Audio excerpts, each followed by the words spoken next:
Hey everyone, I just finished doing my training for my one seminar today with HRPA.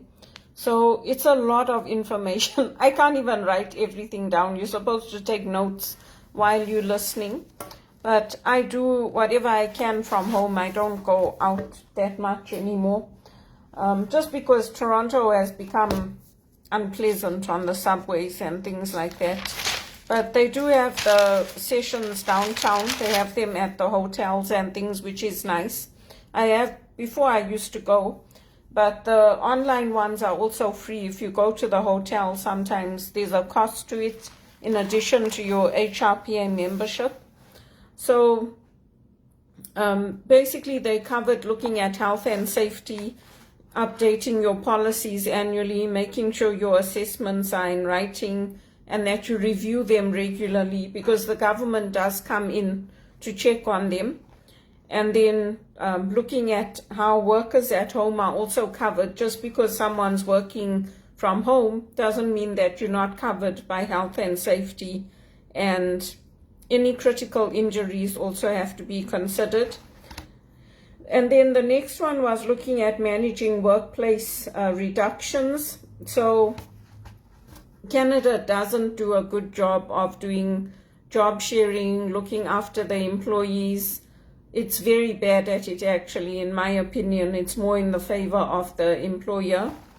And they were just basically reinforcing that you need to consider things like that before you lay people off.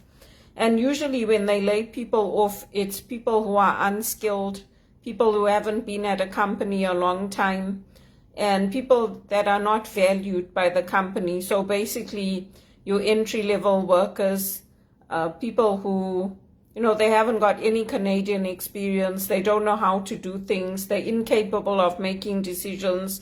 Those are the people that would be laid off first. And then we looked at collective agreements when we look at seniority and how people are laid off, and the recall period of when you can call people back to work. So it is complicated. I think that's why people consult lawyers and they don't just terminate or do temporary layoffs, because the law is always changing. And then they looked at unions and non-unions, and there's a lot of slides and things. So for me, I would go back like I do with my John Maxwell and review it and listen to it, because for someone like me, I need more time. It's a lot of information. So I go back and I listen to it, I stop it, and then I can do it at my own pace. And then they looked at the Working for Workers Act and temporary foreign workers. So, considering things like long-term illness, when people are on leave, they call it leave here. So vacation is one thing, leave is another thing. We say leave in Zimbabwe to cover when you're going on vacation. They don't say leave here for vacations. Leave is very specific. It's like for sick leave or parental leave or something like that. So if you're taking a vacation, you don't say I'm going on leave. You say I'm going on vacation. Because if you say you're going on leave, they think it's something else. So we looked at that, and we looked at disabilities in the workplace. Also, some of the things I did on other courses were covered. So basically how AI is being used, that you have to disclose if you're going to use AI to review the resumes. Any jobs that you're going to advertise over 50,000 and up to, the other lawyer said 300,000, 250,000 to 300,000. You have to disclose the salary bands. And for most of it, I think you should do it whether you have one employee or 25. But the legislation says if you have over 25 workers, you have to comply with all these new changes that are being brought in.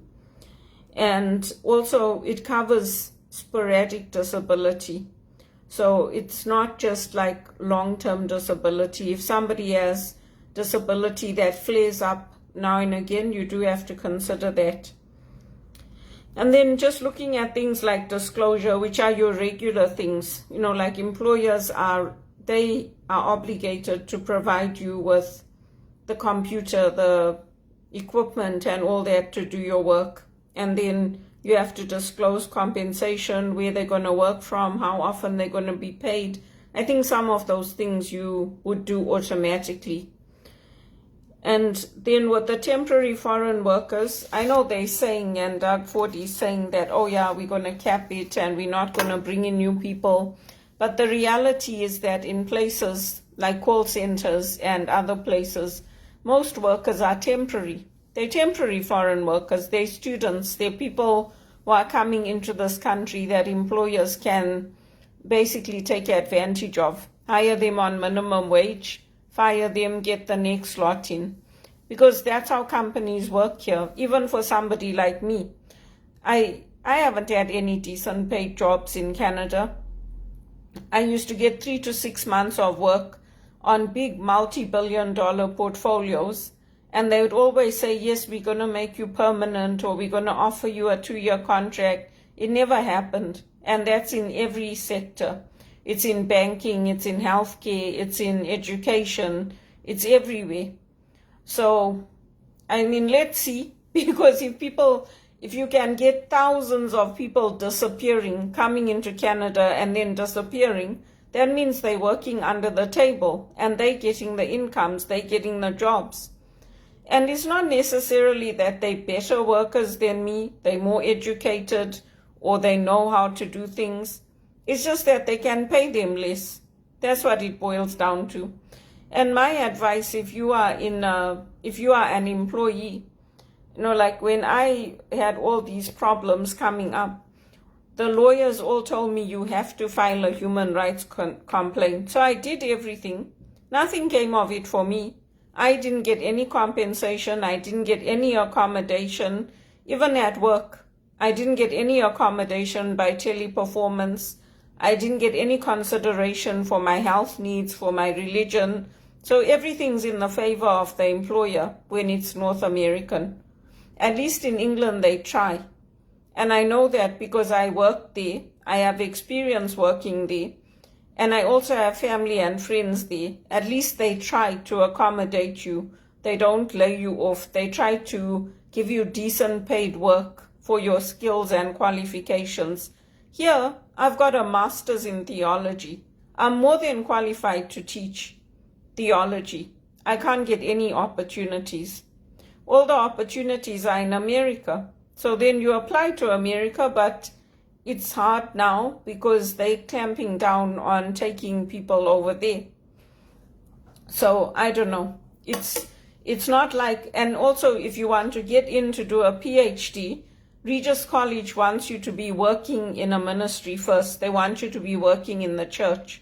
So how are you supposed to get a job in the church if you get recommended by your pastor, by Father Larry? He recommended me, and people are not giving me jobs. It becomes a downward spiral of poverty, unemployment, going into debt. And it's the same thing with getting loans in the banks. You go to the bank will refer you to Business Development Canada. Business Development Canada will say, no, your income is too low. This is out of our scope. So how are people actually supposed to come up in life? Because these lawyers, their clients are big, big clients. And a lot of the companies join together. So if you're looking at Microsoft, you're looking at Google, you're looking at all these companies, they're all big, huge companies. They don't care. You think if they find their millions, they care? They don't care. They'll pay those millions and they'll carry on, and they'll put the blame on the worker in the front line. But the rot starts at the top. It doesn't start at the bottom. It starts at the top. They know what's happening. Even if you listen to those interviews that Globe and Mail did on what was happening at TD, all the executive knew what was happening with this gift card scam and all of that. They all knew, and they all made a joke out of it, and then people like me suffer. It's racism, it's discrimination, and if you look at the people who are earning over 70,000, they're all white. Most of them are white. It's like South Africa in the days of apartheid or Zimbabwe in the days of before independence. It's exactly the same.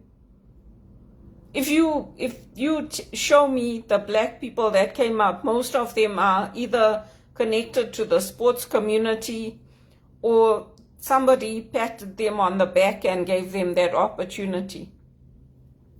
So yeah, I attend all these courses, I take everything, I take in the knowledge, but at the end of the day, it's racism. That's what it is. Because it's the same thing, what happens in the mines in South Africa is the same thing that happens on the mines here. It's the same thing. People from Zimbabwe go and they work illegally in South Africa. People come here from India, they work illegally.